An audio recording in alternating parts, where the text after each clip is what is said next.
Okay, so I want to break down for you exactly how you do this thing called the skill package. How does it work? All right, so we're in Canvas. We've got the workshop opened up here, and we're going to click on the modules and go right into it, all right? So what you're doing right now is you're watching this video introduction to the skill package. The next link is actually a little written document that shows you how to do it, but I'm going to go over it with you in the video to make it easier.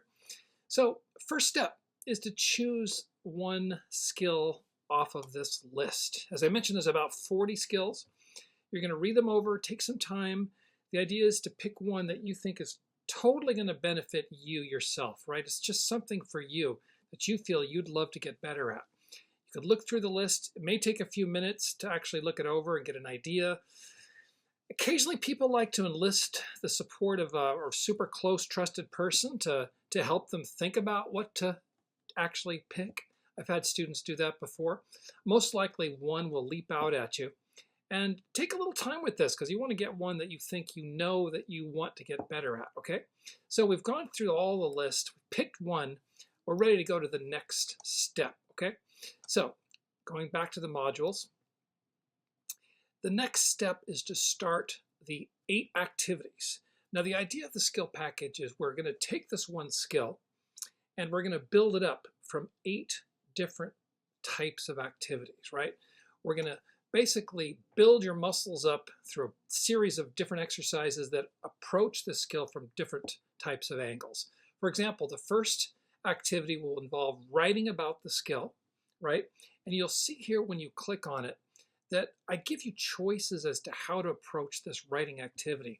There's a list of usually at least 3 or 4 prompts. And you pick one and you say, okay, for example, a lot of people like this first one. Just sit down, write anything that comes into your head about the skill. So let's say I've chosen the skill of number 2, learning how to overcome shyness. Let's say that's my skill. I would just sit down and start writing about it in a journal type fashion, right? Like thinking about, well, what does it mean to be shy? And when do I get shy? And how does it feel? And why would I like to get better at this? And so on. And the idea is to write 1 page up, right? Typically, I have students write a minimum of 250 words, which just means 1 page, double space page. That's it. So you write it up. And then what you do is you click here and say, okay, I'm all done writing. I'm going to click Start Assignment. I'm going to upload the file and submit it. And there you are. You're done, right? Then we'll go on to the second activity. The second activity, coming up here, you're going to be symbolizing the skill in an art form.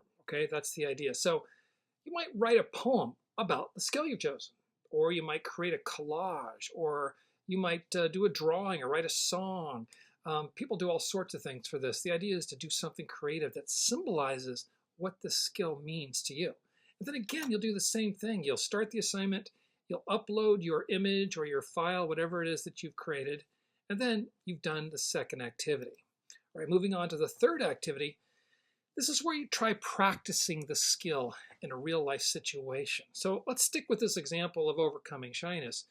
You may say, okay, well, normally on Friday nights, I might just kind of hang by myself, but I'm going to actually go and do something more social and try practicing my skill of overcoming shyness. So you might go somewhere, talk to some people. You may or may not have success overcoming your shyness, but you're at least trying to practice it, right? You're moving a little out of your comfort zone. And then go home, write up what happened, describe what you did, how it went, how you felt about it. Again, submit the assignment, and you're done with the third one, okay?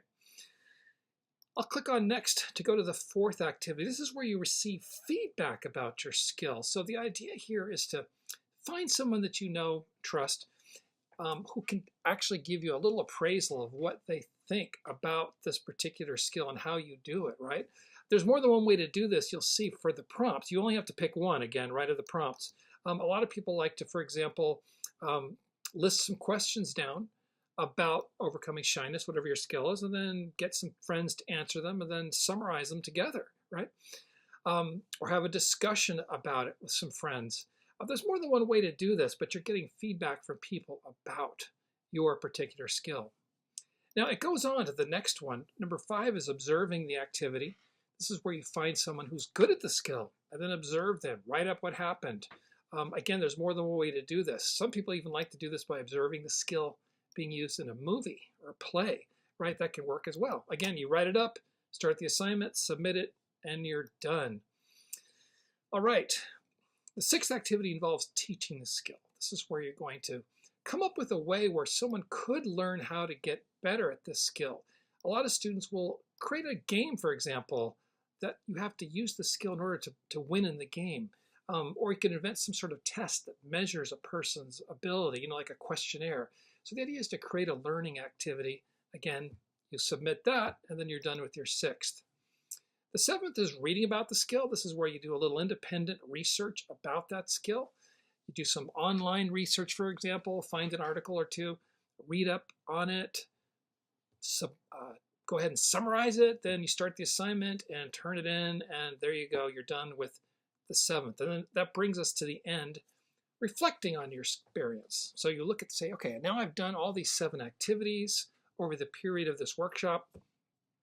What have I learned from this whole experience? You're going to summarize it and again, turn that in, right? Now that brings us to the end of the skill package. You're essentially done, except for the final part of the whole workshop, which is where you'll give a final speech about what you got out of the skill package. So the idea here, I'd like to have people look at some examples. Over the years, I've recorded quite a few students doing their final speeches, and I recommend you watch a couple of them to get a sense of what they're like, what they're about. And then when you're ready, you go ahead and give your speech. Now, I have this set up here so that you can actually record the speech. Depending on the way the workshop is being organized, you might end up doing this in person instead, or both, depending on the workshop. But if you're doing it here online, you would simply go here to this, you click, and you would go to this little button, looks like a musical note here, and you go to upload or record media, click record, turns on the camera, then you can give your presentation right to the computer. And then there's be a submit button you'll see once you're done recording. All right, so that brings you to the end. You've basically gone through the whole skill package with your final presentation at the end. Looking forward to seeing what you come up with.